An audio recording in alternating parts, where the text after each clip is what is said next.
What's up, everybody? JT Sports here, back with you guys with another episode of the JT Sports Podcast. On this episode, we're going to be discussing, can the Miami Dolphins win the AFC East, why Oregon State is the biggest sleeper team in the Pac-12, how good will Oregon football be, and lastly, how good will the Denver Broncos offense be this upcoming NFL season.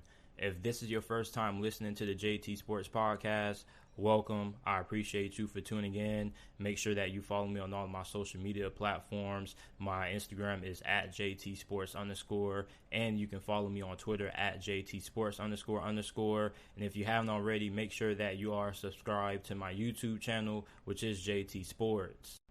I think that can the Miami Dolphins surprise the football world and win the AFC East this season? Now, this is a really intriguing question because we all look at the Buffalo Bills and we know that not only are they the best team in this division, but they are potentially the best team in the AFC.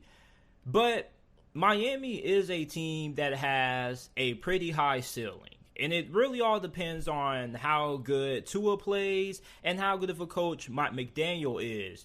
Because you look at this team from a talent standpoint, they definitely have a good amount of talent to be able to keep up with the Buffalo Bills offense. They have arguably the fastest, if not the fastest offense in the NFL going into this season. You bring in the Tyreek Hill, you pair him up with Jalen Waddle, you also have tight end Mike Gesicki, don't forget about wide receiver Cedric Wilson, and you have a really good core of running backs, and you also improved your offensive line by bringing in Connor Williams, left tackle Terron, Armstead, one of the best offensive tackles in the game. So offensively, Miami has talent to be able to match up really well with Buffalo's offense. Then you look at the defense. The defense, you have Byron Jones, Xavier Howard. You have a really good defensive line. Your pass rush should still be phenomenal. So for Miami, if they're playing their best football this year, best case scenario, I definitely could see this team being able to win 12, 13 games and winning this division. And also, you probably could make the argument and say that they're the second most talented team in the AFC East. You see, New England has been able to skate by just because they have a really good coaching staff, right? But the reason why Buffalo has taken over the throne as the AFC East supreme or the king of this division is because you see, for a while, New England was able to win with less. They were somebody who didn't need a talented football team to win this division. All they really need was Bill Belichick and a great coaching staff because the division was down. But once Sean McDermott came in, and not only did the roster improve, but he improved as well as a head coach, and he ended up becoming a top 5, top 7 coach in his own right. Then that's when Buffalo started to take control of the division. And you see, I always say that it doesn't matter how good of a team you have if you have a very good coach. If you want to be able to win in the NFL, you got to have great coaching. Well, what happens when you have a great coach and plus a great team? Well, you end up being on the winning end more times than not. Meanwhile, you look at New England, and yes, they do have a great coach. However, they don't have the talent at the moment to be able to beat the Bills when it matters the most, and that's the thing that is hurting New England. You see, eventually, when you have a coach that's arguably as good as you or in that same realm of being an elite coach, you can't scheme your way to a victory anymore. You have to be able to scheme and you have to be able to win, and that's what the Buffalo Bills can do so well. So for the Miami Dolphins, if Coach McDaniel ends up being as good as what we think he will be, it's no reason why the Dolphins couldn't become the second best team in this division with ease, because New England has a lot of question marks when it comes to the defense. And offensively, we don't really know how the offense is going to perform because we don't even know who's going to be replacing Josh McDaniels at offensive coordinator. So for the Miami Dolphins, this is a very good opportunity that they're walking into this year. They have a very good chance of being able to surprise everybody and winning this division. And I wouldn't even be surprised if they end up finishing in second place, because this is already a team that's a playoff caliber football team. Okay, it's not as if Mike McDaniel is going into Miami and they have to rebuild and they have to draft a quarterback. This is a team that over the last couple of years that has already been in that conversation. They've been a borderline playoff team, and they came nearly close the last couple of seasons of getting in. So now you take a borderline playoff team that you inhabited at the start of this offseason, and you bring in some key additions, and now this is a Dolphins team that not only should be able to win more than 9 games, but they should be able to win double-digit games. So I expect Miami to be able to compete with the Bills this year. Even though the Bills are a really good football team and they are better than Miami, however, we have to take the best-case scenario into account for this scenario, okay? We're talking about the Dolphins, if they are able to play up to the level of talent that they have on their team. And if they are, this is a team that definitely could end up winning this division, because they match up really well with the Buffalo Bills on paper. The Bills have a really good defense. However, the Miami Dolphins have a really good offense. The Bills have a good offense. The Dolphins also have a really good defense in their own right with a very good secondary. The only question that we really have about the Dolphins on the defensive end is at linebacker. But other than that, you look at the fact that you're going to have Jalen Phillips coming off a really productive rookie season. You also have Emmanuel Ogbah, so you pair him and Jalen Phillips together going into 2022. That should be one of the better pass rushing duos in the league. You have a really good secondary. So this is a Dolphins team that matches up pretty well with the Buffalo Bills. So I think they have a better shot at winning the AFC East this season than what the Patriots have. And I'm not saying that the Patriots are going to miss the playoffs, but I am saying that if the Dolphins are able to reach their potential this year, best case scenario, I don't see a reason why they can't win this division. I want to talk about my biggest sleeper team in the Pac-12 heading into the 2022 college football season. And it's going to be Oregon State. And I want you guys to bear with me, because many of you guys are probably going to listen in to the first 30 seconds and click off, because you're going to say, oh, this guy's a fool. Oregon State? Are you for real, fam? Yes, I am for real. But I do have a pretty good track record when it comes to predicting sleeper teams, not only in the NFL, but in college football as well. If you go back and you watch my videos from last year, I said Arkansas was going to be the most improved team in the SEC. Well, not only in the SEC, but in college football. Look what happened. Same thing with Ole Miss. I said that. Don't be surprised if Ole Miss ends up being in second place in the SEC West. Look what happened. So when you look at Oregon State, it was either them or Washington. I went with them simply for the fact that I don't think you can view Washington as a sleeper team, because their over-under win total is 7.5. You look at Oregon State, this is a team that is coming off one of the better seasons that they've had in a very long time under head coach Jonathan Smith, who is going to be going into his 5th year with this program. And despite the fact that they went 7-6, they started off the season pretty hot. They went 5-2. They had a big upset at home against Utah, winning 42-34. And then after their 5-2 start, things kind of started to cool off for them a little bit momentum-wise. They lost to Utah State in their bowl game. But if you're looking at the Beavers, you're wondering if they can take that next step. And what is that next step, you may ask? Well, that next step is probably being able to reach the plateau of 8 wins, right? Their over-under win total is only 5.5, which I definitely feel they have a good chance being able to win a bare minimum of 6 games. And they have a good amount of talent that comes back on both sides of the football. You have quarterback Chance Nolan, who is going into his 2nd season as the starting quarterback. Last year, he was pretty solid. he doesn't have outstanding numbers, but if you go and you watch his performances, he was pretty solid. He did have some up and down games, but for the most part, he's pretty solid. I think that he's going to take a major step in development this year. You also have a pretty good group of running backs, despite the fact that you lost your leading rusher in B.J. Baylor.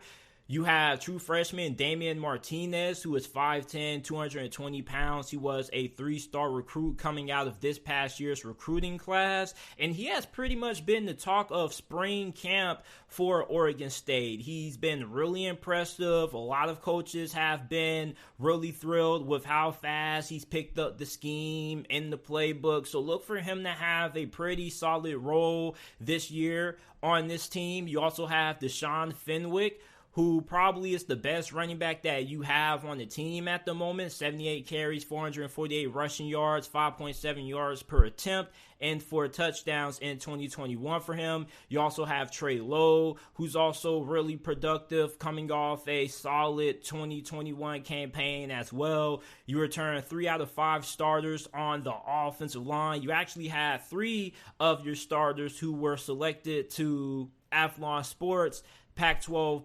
preseason team. So this offensive line is going to be really solid. You do have a couple of positions that still needs to be filled out, but for the most part, you should be able to have a pretty solid time being able to handle yourself against some of the more lesser teams in this conference, such as Colorado, Arizona State, Arizona.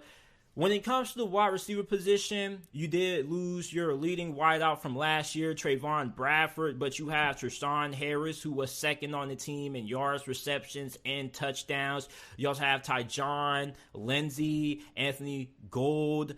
Then you have tight end Luke Musgrave, which last year he only had 1 touchdown, 22 receptions, and 304 receiving yards. I definitely feel that he's going to have a bigger impact in the passing game this year. So offensively, this is probably going to be one of the better offenses that you're going to find in the Pac-12 conference this year. Maybe the most underrated offense in the Pac-12 this year, because this was an offense that last year was really good. They didn't have too many games where they struggled to put up points until the tail end of the season. So you look at the defense. Now, the defense is probably the biggest question mark, and it may be why a good amount of you guys, if you're not an Oregon State fan, may be against this team being the biggest sleeper team in this conference, because the defense wasn't great getting off the field in third down situations. As a matter of fact, they had the worst third down defense in college football last season. On top of that, they struggled to stop the pass,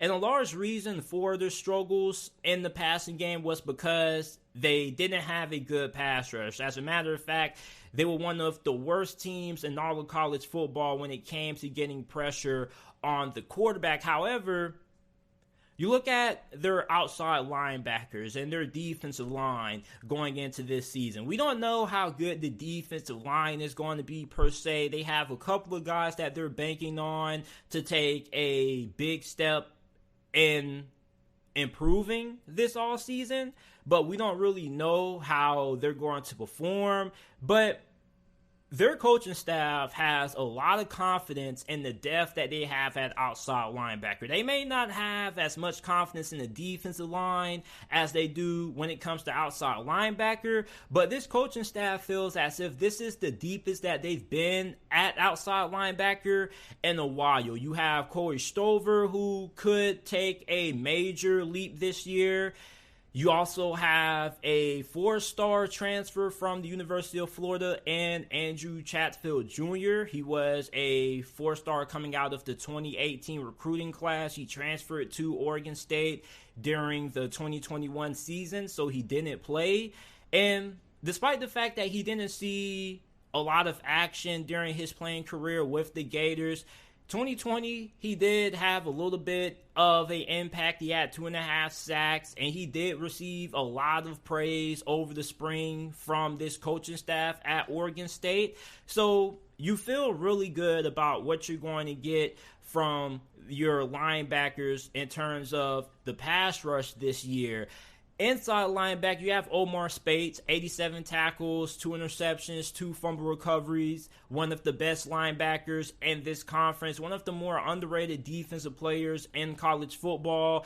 Your secondary probably is the strength of your team, okay? You have cornerback Rajon Wright. You have Alex Austin, Ron Hardage. You have a lot of experience in this group. Also, when you look at safety, pretty good as well. Jaden Grant, he was third on the team in tackles with 71. He had 7 pass breakups and 2 interceptions. Julian Alton is probably going to be productive as well. So even though this group had its ups and downs last season, for the most part, this is a position that's looking on the up, and they can end up being one of the better secondaries in this conference this year. And with everybody coming back with a added year of experience, that's also going to help this group when it comes to playing more consistent on the field. So when you're analyzing Oregon State's schedule, it's definitely not a schedule that you're going to look at and you're going to say, yeah, JT, I have a lot of faith that they're going to be able to pull off 8 wins this year. But you start off with Boise State at home, 10:30 p.m. Eastern Time kickoff on ESPN. That's going to be a pretty tough game for Oregon State. Boise State is definitely one of those teams that you definitely do not want to open the season off with. But I definitely feel that is a winnable game. I could see them winning that one. You go on the road to Fresno State the week after. That's going to be a really tough game. Fresno State is one of the best G5 programs in college football going into this season. So that could be a toss-up. But if you're able to win one of those games and you go 1-1 going into Montana State, I think you're in pretty good shape. So then Montana State, you can chalk that up as a victory. Then that's where you get into the meat of your schedule. You enter conference play. You have to play USC, but you do get them at home. You play Utah on the road. That's going to be tough. Then you go on the road to Stanford. Now, we don't really know what Stanford is going to be this year. The last time I checked, their win total was only 4.5. So if Stanford can't get things turned around, that could be a victory as well. So you beat Fresno State or Boise State. You split 1-1 your first 2 games. Okay, you beat Montana State. Then you're able to pull off a win on the road against Stanford. You have 3 wins already. And then you have to play Washington State, which is a game that could go either way. Then you have to play Colorado, so that's 4 wins there. So really now you just need 2 more wins. And you can definitely get them. You play Washington on the road, but you're doing that coming off a bye. Then you play Cal, which Cal isn't really looking to be all that great on paper, so that could be a win. You get the 5. Then you go on the road to Arizona State. That should be a win because Arizona State right now, their program is in a lot of turmoil. We don't really know what's going to happen with Herm Edwards, but you look at Arizona State, they don't have that much talent. Not only are they lacking in the talent department, but they don't have a lot of depth neither. So you should be able to win that Arizona State game. And then you play Oregon on a Friday night at home. You probably will have a tough time winning that one against your rival. But again, it is a rivalry game. And I don't think Oregon State is going to be a team that's going to end up getting blown out by many teams this year in this conference. So I definitely feel that game could be a lot closer than what people think. So all in all, you should be able to find a way to get the 6 wins. You should definitely be able to exceed that 5.5 win total. And then you have a pretty good chance to win that Washington game. So let's say you win that game. Okay, you're at 7 wins. And then let's even say that you're able to go 2-0 and you're out of conference. Let's say you can beat Boise State and both Fresno State. Okay, so what's that? 9 wins at this point? And then you have to see if you can pull off an upset against USC, but you do play them at home, so that's one thing that goes in your advantage. Then you have to go on the road to face Utah. So, all in all, this is a program going into this season that, at bare minimum, should be able to win 6 games. And then, if they are playing at their best, I think this ceiling is 9 wins. So, I think they'll probably be able to win 7 games this year. I definitely feel that they may be able to pull up an upset. And then you do have a pretty solid schedule where outside of USC and Utah, every game pretty much should be a winnable matchup for you. Maybe Oregon, you may go into that game as a double-digit underdog, maybe. I don't know. I don't really think that Oregon is going to be as great as what they have been in the past, but they are better than Oregon State on paper. But as I mentioned, this is a rivalry. So, these rivalry games are always tending to be pretty closely contested. They could kind of come down to the wire, and you never know what can really happen. So, overall, I'm really excited about the direction that this Oregon State program is heading. And I really hope that I'm not misled from what they did last season, because they did show a lot of promise really early on, and then things kind of started to go left near the middle of the season. So hopefully you can get a more consistent football team, and you can have more consistent play out of the secondary, and maybe be able to have more success when it comes to getting pressure on the quarterback, which you should, because I don't think the pass rush can get any worse from what it was last year. And if the pass rush improves, that's going to help out that secondary also. So let me know how you guys feel about Oregon State football going into the 2022 college football season. I know not too many of you guys probably are going to view them as a sleeper team in the Pac-12.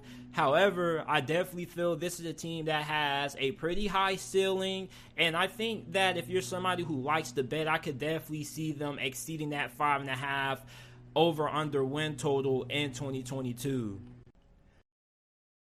We're going to stay in the Pac-12. I've talked about the Pac-12 a lot on the podcast over the last couple of days. Make sure that you guys go ahead and check out those segments. We talked about USC football and UCLA, Utah, Oregon State as well.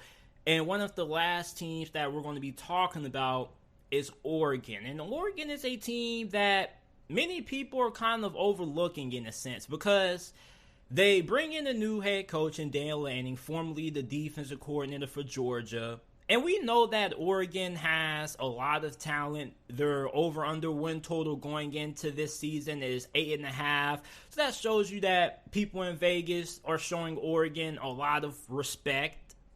However, I don't think not enough people are giving them enough respect when it comes to where they rank in the Pac-12 championship picture, because I think that Oregon has a really good shot at winning the Pac-12 this year. And I'm not saying that they're going to win it, but I am saying that in terms of where they lie and the discussion between them and USC, I definitely wouldn't be surprised if we do see them in the Pac-12 championship game this year. Last year, under Mario Cristobal, they went 10-4, 7-2 in Pac-12 play. And on offense, if you're an Oregon fan, you have to be feeling incredibly excited about how good your offensive attack is going to be, because Oregon fans have been highly critical of the offense over the last couple of seasons. It's kind of been a vanilla offense in a sense. It's an offense that doesn't really do anything all that exciting. It's a little bit conservative in a sense. So you're going to this season, right, with a new offensive coordinator. You have some new blood in there. And they have talked a lot about how they want to stretch the field. They want to take more shots deep. And that's something that you love to hear if you're a Ducks fan. Now, your quarterback is most likely going to be Auburn transfer Bo Nix. And I think that Bo Nix, to his credit, even though I have been a really big critic of his over the last couple of seasons, he had a really good season for Auburn last year, considering the situation that he was in. This was an Auburn team that had struggles at wide receiver. Remember, they fired their wide receiver coach really early into the season. The offensive line play wasn't all that great. And when Bo Nix went down with his injury, you could see that this offense just completely fell apart. And if he would have played in that Alabama game, Auburn might have been able to pull off the upset in that matchup. So I think that Bo Nix is coming off one of the best seasons, if not the best season of his collegiate career. And this is probably the most talented supporting cast that he has ever had. The wide receivers, although you do have a lot of new faces, you have plenty of talent. You have wide receivers who have been highly recruited coming out of high school, such as Troy Franklin. You have Dante Thornton. Both of those guys were 4-star recruits, both top 100 players ranked nationally coming out of the 2021 recruiting cycle. You also have Seven McGee, who is a wide receiver / running back hybrid. He also was a 4-star recruit from that 2021 recruiting cycle as well. The offensive line is one of the best in all of college football. You return 4 out of 5 starters. So this is a really good situation that Bo Nix is walking into. And then the running back group is really good. You have Byron Cardwell, who had a really good freshman campaign. Sean Dollars is more of the change of pace back. He's pretty shifty. He has a lot of quickness. And then you have Noah Whittington, who is probably going to be your third down back because he has the best hands out of the running backs currently on the roster. So offensively, this may be one of the best offenses that we've seen from Oregon in a very long time. And that's saying a lot considering the fact that you had Justin Herbert as your quarterback not too long ago. But everybody was asking, why is Justin Herbert so better in the NFL than when he was at Oregon? Well, to answer your question, it was the offense. So that tells you everything that you need to know about the kind of style of offense that Oregon was running under head coach Mario Cristobal. So I'm really excited for what Oregon is going to do on the offensive side of football, man. I think you're going to see a lot of big plays downfield. You're going to see a lot of explosive plays. You're going to be seeing a lot of things happening after the catch. Because one thing about their wide receiver room is that every single one of these guys can fly. Everybody has wheels. They all were people who formerly ran track in high school in a sense. So I'm really happy that Oregon is bringing in a new offensive coordinator for a change. I like the fact that now we're going to have an opportunity to really see the wide receivers and the talent that Oregon has recruited over the last couple of years finally be utilized in a really good way. And I'm not trying to say that Oregon underutilized any of the wide receivers that they've had in the past. I'm not trying to say that. All I'm saying is that their offense could have been a little bit more better than what it was under Mario Cristobal.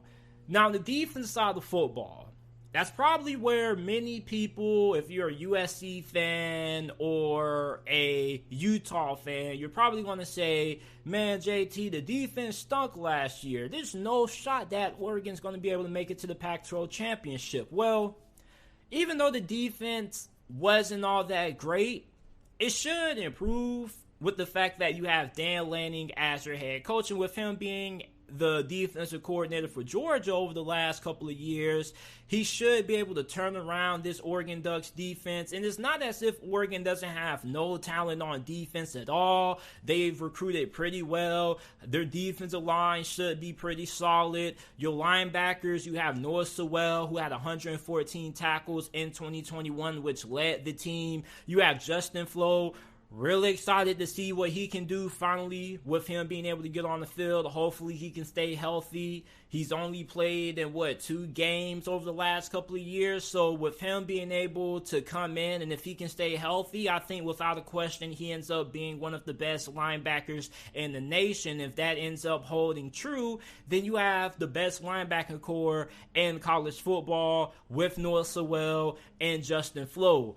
How good is the secondary going to be, though? Because they did lose a good amount of talent to not only the NFL, but also you had one of your better corners who ended up transferring to Auburn during the offseason. However, I do like Christian Gonzalez. He definitely is somebody that I'm going to have my eyes on this year. So you look at Oregon and you break down their schedule, right? I think that Oregon has one of the toughest out-of-conference schedules in college football this year. Because you start off week 1 going against Georgia. And that's a really tough game for any program, especially under a new head coach. Now, Oregon fans are probably going to be feeling a little more optimistic than how most fan bases would be when they play against Georgia. And the reason for that is because you have Georgia's former defensive coordinator.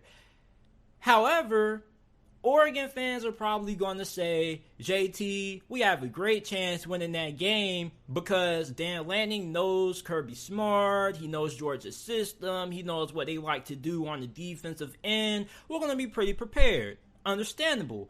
However, this is what you have to understand.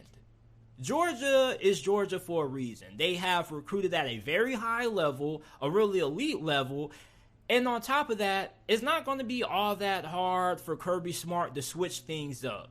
And then offensively, we still don't know how good that secondary is going to be. And even though you do have Stetson Bennett at quarterback, and many people still kind of doubt him, despite the fact that he won a national championship or whatnot, whatever. The secondary is going to get tested in this game. You have a really good group of wide receivers that Georgia is bringing in.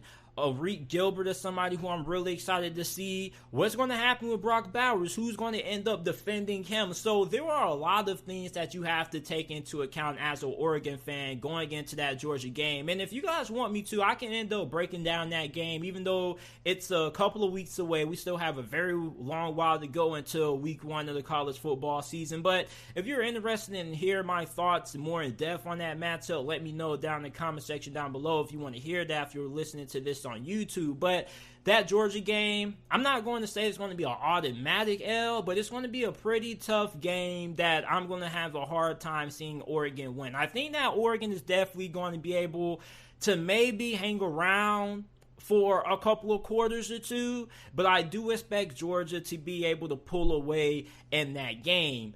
Then you do face Eastern Washington at home. That should be a victory there. Then you have to play BYU at home. And BYU is a really, really tough outing for anybody this season. And BYU has assembled a pretty tough schedule this year. You look at BYU, right? And you look at the fact that they have a good amount of production returning. You have a really good head coach and a really good quarterback.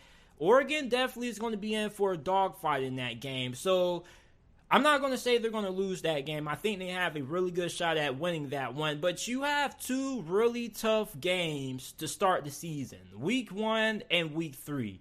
Then after that, you enter conference play. And your next 3 games on paper look to be pretty easy. They should be pretty winnable. You have to go on the road to Washington State. You should be able to win that one. You have Stanford at home. Then you play Arizona. So no matter how you start in the outer conference, even if you start off with a loss against Georgia, you should be able to turn things around against Eastern Washington. So you go 1-1. Then you play BYU at home. You should be able to pull that one off. 2-1. But even if you lose that game and you go 1-2 to start the season, you're still not in a bad situation, because then you have the opportunity to have 3 really easy, winnable games. Washington State, Stanford, Arizona. So maybe you end up what? Okay, win against Washington. You could end up winning against BYU. So what? You're pretty much at 1, 2, 3. You should be able to win 4 or 5 games during that stretch. So then you play UCLA at home, coming off a bye. Then you have to play Cal, Colorado, Washington, which isn't an easy stretch, because the 2 toughest games that you do have is UCLA and Washington. But you should be able to come away at least winning the majority of those games. You should definitely be able to beat Cal and Colorado, even though both of those games are going to be on the road there. Washington is a team that we really don't know too much about. They have a new coaching staff, so we don't really know what to expect. We don't really know how long that Washington rebuild is going to take. We don't know if they're going to be a team that's just going to be able to explode right away this year if they're new head coach, or if it's going to be a little bit of some growing pains there. Then after that, you play Utah at home. Then you have to go on the road and face your arch rival, Oregon State. So all in all, Oregon should definitely be able to have 8 wins, bare minimum. Maybe 7, worst case scenario. But I think that I could see this team around 9, 10 wins, honestly. Now, is 10 wins good enough to get you into the Pac-12 championship game? Because you still have to be able to beat Utah. And Utah is that team that gave Oregon a lot of trouble last year. However, Oregon is going to be better on the defense side of the football this year, so they shouldn't be getting gashed the way they did against Utah last year, because the way Utah beat Oregon, they just were disrespectful. They just said, we're not going to do anything fancy. We're just going to beat you with old-fashioned football, ground and pound, tire your defense out, keep your offense off the field. So hopefully Oregon doesn't allow that to happen again, because I picked Oregon to win those matchups twice, and both of those games they ended up losing, especially the Pac-12 championship game. That may have been the most embarrassing loss that Oregon had all season, simply for the fact that you lost to the same team and they beat you the same way that they did the last time. So you look at Oregon, I think that they have a really good shot at being able to win the Pac-12 this year. And the reason why I think they have a better chance is because I think that when you look at the depth that they have, I think that's going to play a major role into being able to beat a team like Utah, because UCLA is really good, but I question how much talent they have on the defensive end of things.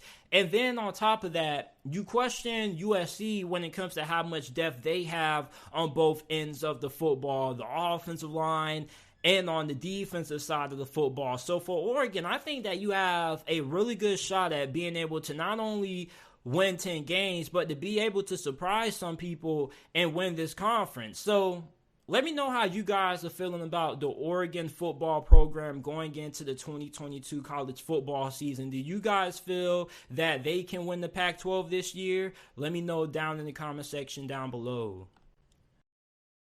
How good will the Denver Broncos offense be this upcoming NFL season? Now, Nathaniel Hackett takes over as head coach, and he has also announced that he is going to be the play caller, for those of you guys who don't know that already. And last year, Denver's offense was all right. It wasn't bad. It wasn't great. It was decent. They were 23rd in points per game, 19th in yards per game. They were 12th in the NFL in rushing yards per game, and they had the 19th best passing offense. So this offense was okay last year. And Teddy Bridgewater really surprised me. Teddy Bridgewater was actually not all that bad last year. He played pretty solid at times. So you upgrade that quarterback and you bring in Russell Wilson.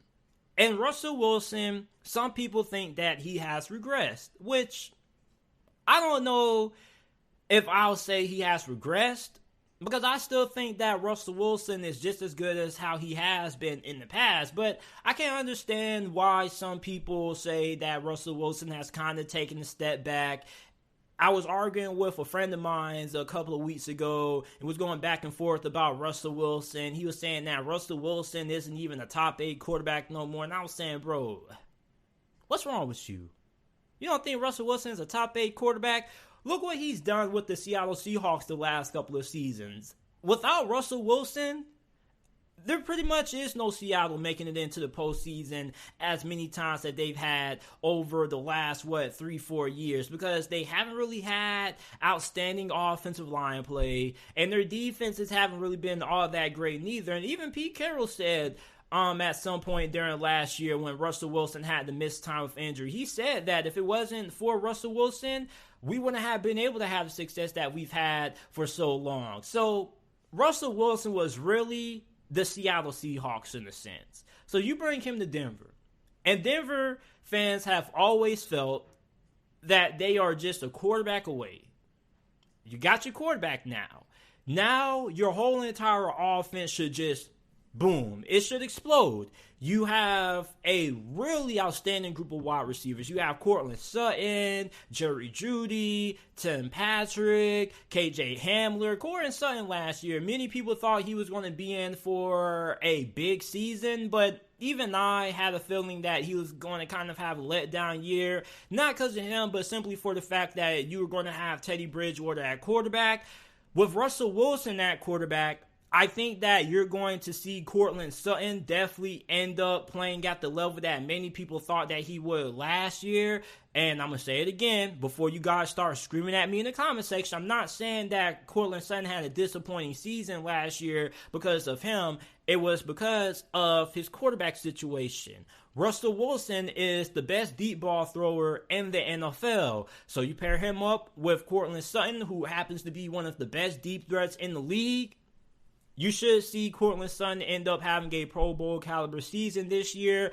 And he was targeted 98 times. So I think that if I had to project Courtland Sutton's stats for this year, I probably think that he will have 80 receptions, somewhere around there, 1,100 to 1,200 receiving yards, and maybe 8 or 9 touchdowns this season. I think that you're definitely going to see Courtland Sutton definitely have a really outstanding season. You look at Jerry Jeudy, he missed a little bit of time last year due to injuries. So with him coming back fully healthy, if he can stay healthy throughout the season, I also don't see no reason why he can't end up having a Pro Bowl caliber season as well. Tim Patrick was kind of the biggest surprise for me on this offense last year. You know, we was all talking about who are going to be some breakouts on this offense last year.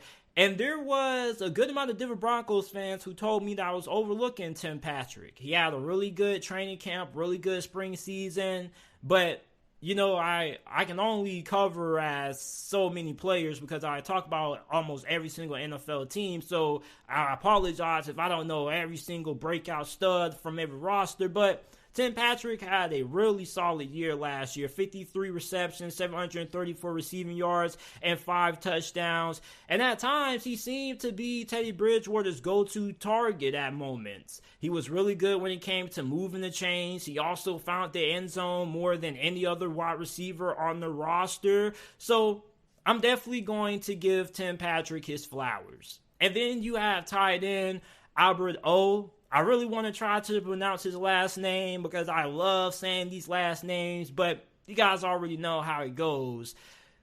It's fun to say, but really difficult to pronounce. So I'm not going to disrespect Mr. Albert O like that, but I can definitely understand why Denver was willing to trade away Noah Fant because this guy was really good last year, and I don't really think enough people understand how good he was. He was targeted 40 times and caught 33 receptions. Think about that. The dude only had 7 incompletions when he was targeted. So you also look at the fact that not only does he have reliable hands, but he is incredibly athletic. He probably is more athletic than Noah Fant in a sense because this guy can really move. And he doesn't move the way that you see a normal tight end move. Like, he can make people miss.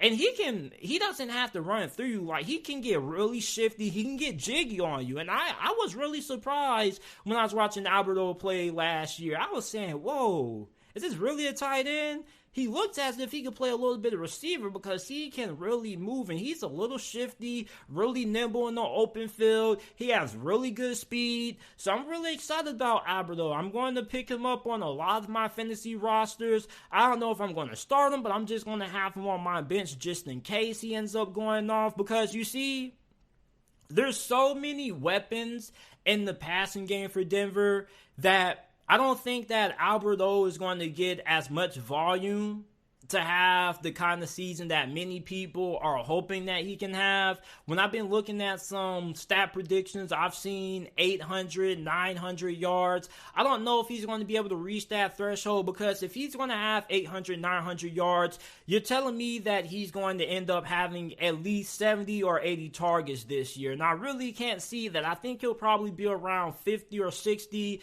simply for the fact that you have to account for Tim Patrick, you have to account for Jeudy and Cortland Sutton also. So for him, I definitely think he's going to be really productive. I definitely feel he's going to be really good inside of the red zone. But I don't think when it comes to having a year when he can just go off for over 1,000 yards, I don't know, because there's just so many players in this offense that are having to get targets that if Alberto was to end up having that kind of season that people are hoping that he can have, and really it's not Broncos fans that are thinking this, is really the people in the fantasy football world who are hoping for this kind of season, because you guys know how it is with the fantasy football people. They do their breakouts around this time, and they're giving lofty expectations because they want to hype up their sleepers. But if you're really looking at this offense and the target shares for everybody, I really don't think it's enough volume to go around for Alberto to end up reaching 800, 900 yards. Still a very great player, still expecting him to be really good, but I think you could kind of see him around 500, 600 yards max. I'd be really surprised if he got over 700. You look at running back. Running back is a really intriguing situation because you have the rising young player and Javonte Williams, who had 203 carries for 903 rushing yards, 4 touchdowns, and now it's 4.4 yards per attempt. He also was a factor in the passing game. He caught 43 passes for 316 receiving yards and 3 touchdowns. So Javonte Williams is coming up. He could be in for a really big season. However, he's fighting off Melvin Gordon. And Melvin Gordon isn't going down without a fight. And Melvin Gordon has already came out and said several times that he still has a lot left in the tank. And he's just not going to surrender his role and take a backseat to anybody. And no disrespect to Javonte Williams. You get what I'm saying? Melvin Gordon also said that. He said him and Javonte Williams are really good friends. They talk almost every day.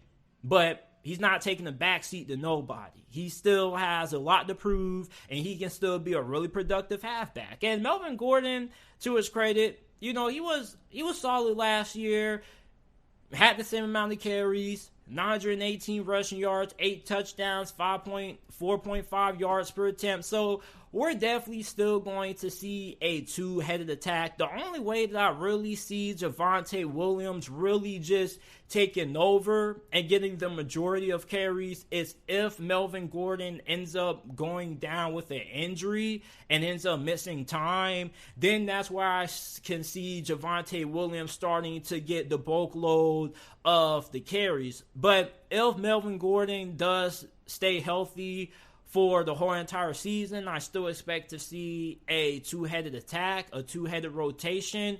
And then the offensive line is really solid. So overall, this is an offense that I am expecting to be in the top 10 this season.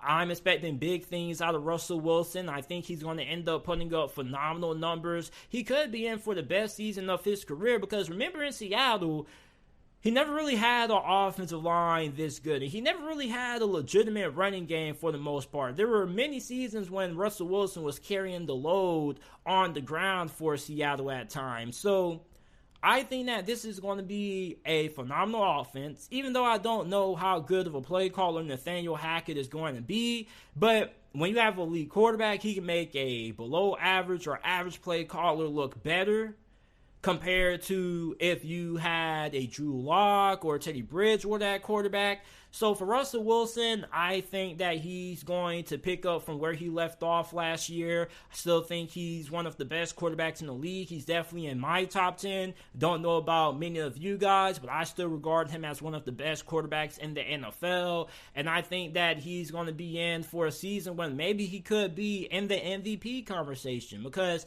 I don't think Russell Wilson has ever had an offense that had this much talent, not just at wide receiver, but in the run game and that the offensive line position. And I understand he had Marshawn Lynch, but after Marshawn, retired, the run game for Seattle wasn't as great as what it was when they had primetime beast mode. So Let me know how you guys feel about the Denver Broncos offense going into the 2022 NFL season. And I appreciate you guys for listening to this episode of the podcast. Make sure that you check out the JT Sports Podcast, available on all podcasting platforms, wherever you get your podcasts from.